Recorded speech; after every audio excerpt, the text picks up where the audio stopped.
the other day. Like, it's a real thing. But let's put on our conspiracy caps for a second. What if? And I have a little bit. I'm kind of investigating this right now. I have a little bit of a lead on a story. But I believe it is possible that there is a group or groups of people that are purchasing haunted locations. To what end? I don't know. Could be a simple marketing gimmick for them. Could be something more sinister. But there is a group or groups of people that are currently purchasing haunted locations.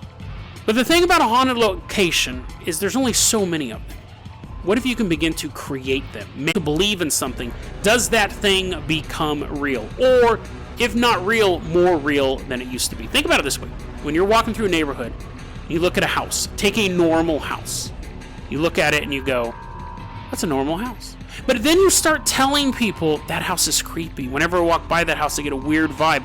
And you start telling everyone that. You go to a party. Hey, my name's Jason. Have I talked to you about that house? Really, really creepy house.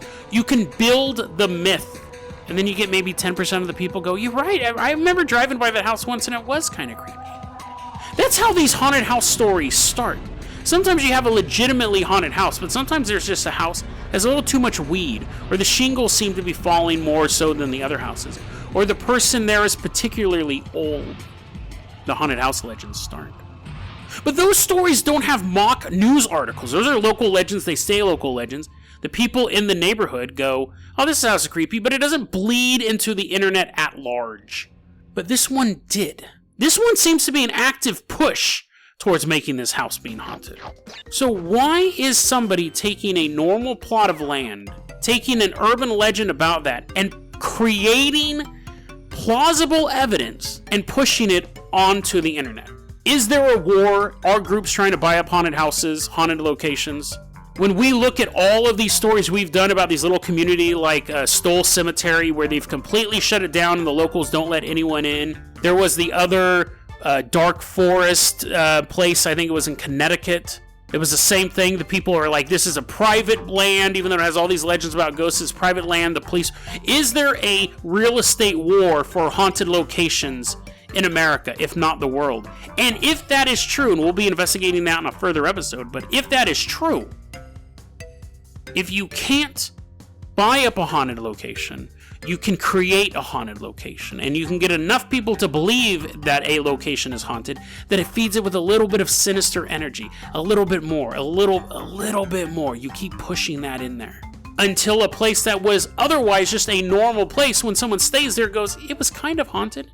As this story grows and more people put their psychic energy into believing this story to be true, will it go from just a mild haunting waking up with a cold spot to being woken up with the sound of an Asian man in the walls right behind your bed? I don't know the answer to whether or not people can create a haunting using their thoughts. I believe so, but that's a big question. The more important question right now is, who is behind this story? Because someone is trying really, really hard to get people to believe that this plot of land is haunted. And if they're not doing it for commercial gain, is it the tip of an incredibly dark conspiracy of people, of humans, trying to control the world of the paranormal? DeadRabbitRadio@gmail.com is going to be our email address. You can also hit us up at Facebook.com/DeadRabbitRadio. Twitter is @DeadRabbitRadio. Dead Rabbit Radio is the daily paranormal, conspiracy, and true crime podcast. You don't have to listen to it every day, but I'm glad you listened to it today. Have a great one, guys. So there you go. That was episode 391, The House That Eats the Dead. I hate this episode. This episode completely changed the way I started doing the show, and it took 600 episodes for me to fix it. So let me kind of explain what I'm talking about here. Even my show notes on this episode are a joke. This is the way that I do the story. And this, if you're a longtime listener of the show, you'll be like, oh, dude, this, I never realized why Jason did this. This show, there is no guidebook on how to do a podcast. There's nothing like that. Podcasting is so brand new. We're basically in the early 1980s of the VHS. even though it's been around for 10 years, it's nowhere near its beginning as a art form or as a media form. It's been around since 2003, around there, 2004, but nobody knows how to make money off of it, right? Ad companies are still going like, what do we do? And you'll see articles about how much money podcasts are making, or people have these huge Patreons. The last podcast on the left, I mean, great success for that one just financially. They have that other one, QAnon Anonymous or something like that. There's another they make tons of money through their Patreon, through their sponsors and stuff like that, but those are the unicorns. There's no guidebook on how to do this. So when I started doing this show, I had nothing to reference it off of other than podcasts that I listen to. And even they're kind of stumbling through the dark. The way I do this show is that I'm constantly reading stories, looking for stuff. I'm writing up notes, usually like a page of notes in a notepad, not like Eminem, like a text pad on my computer, usually like a page, maybe two. And I'm reading the notes and I'm telling the story, and I'm completely going off the top of my head as far as like what I'm saying. That's why I usually laugh at jokes, because I'm hearing it for the first time too, like it just popped into my head. So what does that have anything to do with this episode? We talked about a meteorite, we talked about a UFO involving a black hole, I think. I listened to this episode months ago and I was like, I can't listen to this episode again, it actively makes me mad. But looking at the show notes, it mentions that, but then the show notes are botched. And then the Kaimuki house. The Kaimuki house, the house that eats the dead. And that's the problem. It really pisses me off that I just randomly listened to this episode, and since I've listened to this episode, I no longer do 3 stories an episode. It was in the middle of season 18, maybe right towards the beginning. I was walking home from work. I don't listen to my podcast as much anymore, right? Because there's just so many episodes. I listen to it when I record it, and then I edit it, and then it's done. I randomly put this in. I think I was thinking about what episodes would I do for classics, and I'll have to listen to a couple. Not every episode's a Dead Rabbit Radio Classic. I was listening to this episode, and I was walking down the street, and I was hearing about the meteorite story, and I was like, oh, this is a really cool story. Like, oh, I remember this detail. Oh, I don't remember that. Like, oh, that's really... And I would look at the bird, and then my attention would come back to the podcast, and I'm like, what in the world is going on? What am I talking about? What?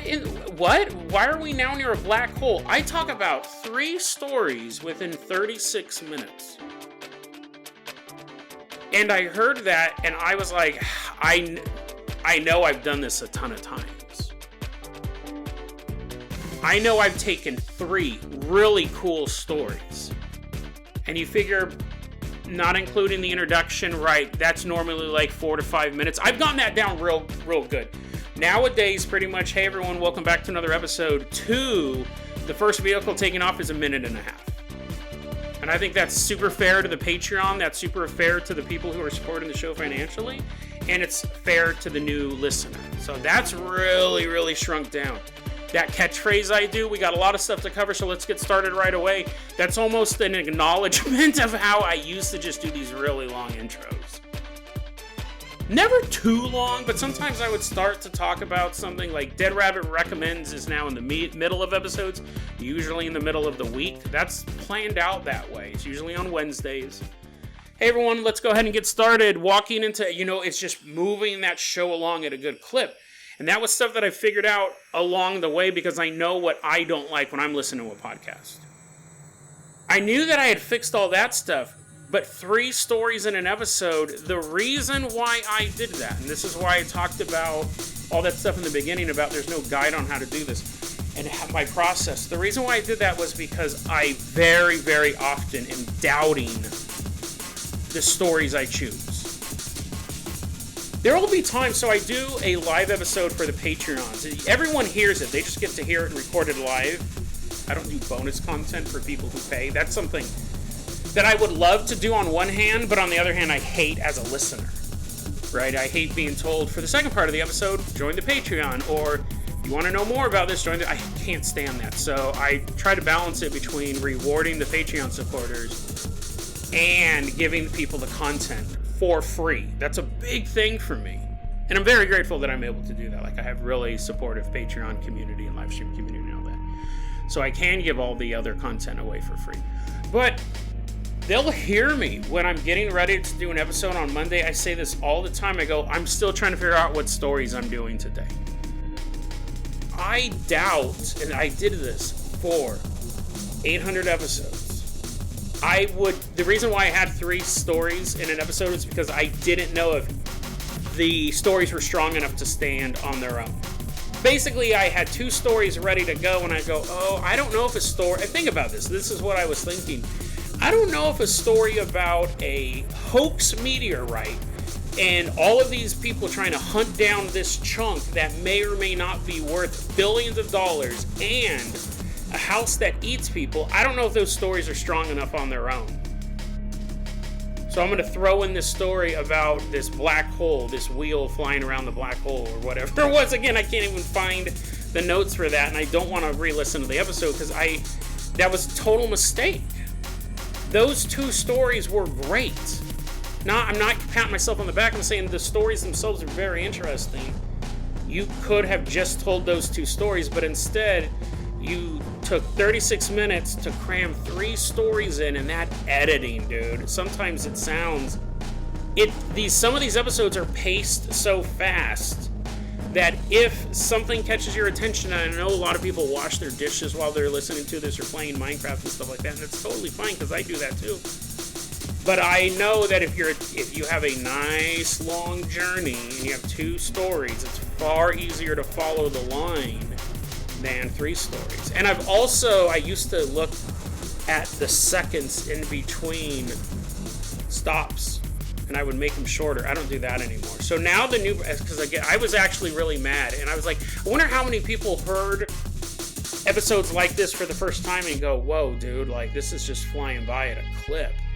Like, it's not a race. But the reason why I would do that, and now going back, you can hear it a lot, that I chose 3 stories because I had 2 stories and I didn't think they were strong enough. And so I threw 3 stories in. And I won't say that it ruined the show, but I think that I do think that it's harder to follow when stuff's going that fast. And I think it does the stories a disservice. I'm actually a little miffed at myself for doing that because I did it all the time. I don't know if this story's good enough. I don't know if this story's good enough. And I do that all the time. And then people are like, you pick the weirdest stories. Like, your stuff is so obscure. And it's funny because I know other podcasts will take 1 story and stretch it out over 3 episodes. So it's like, I can't stand that either, because what happens is I'll watch the first episode of something and then I'll just go look it up on Wikipedia. If I'm really interested, I'm not going to wait 3 weeks. I'm just going to read the rest. But it miffs me because I know that I've done this multiple times, and this was an episode I caught it in. And it's egregious. It's edited way too quickly. There's too many stories for the 36 minutes. So what you will see, people who listen to the show a lot, in the middle of season 18 and going forward, the episodes have slowed down.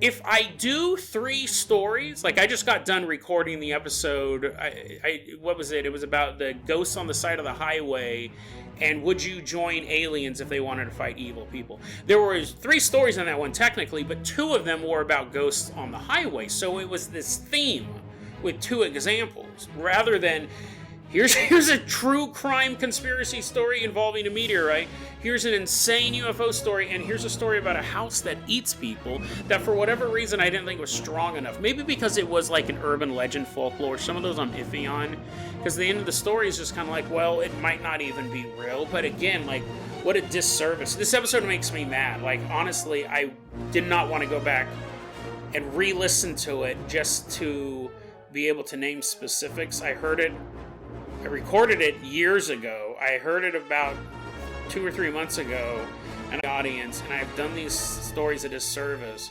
So going forward, you'll note the show is actually noticeably slowed down.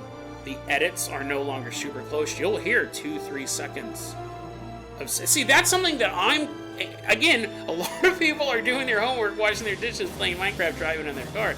So they're not listening to that stuff. But sometimes, and I'm really into a podcast, I'm listening to the podcast, so I'm creating it for both people. I'm creating